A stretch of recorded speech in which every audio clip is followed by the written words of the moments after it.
Hello guys, welcome back to our channel App Tutorial.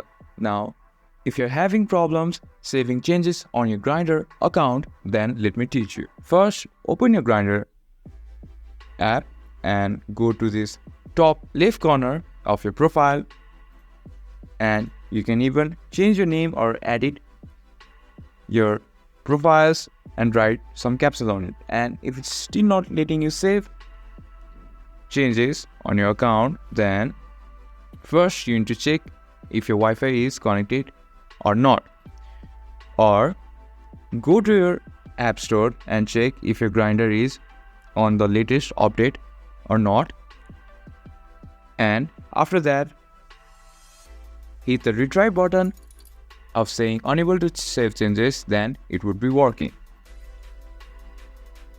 If you find our video helpful, please leave a like and don't forget to subscribe our channel.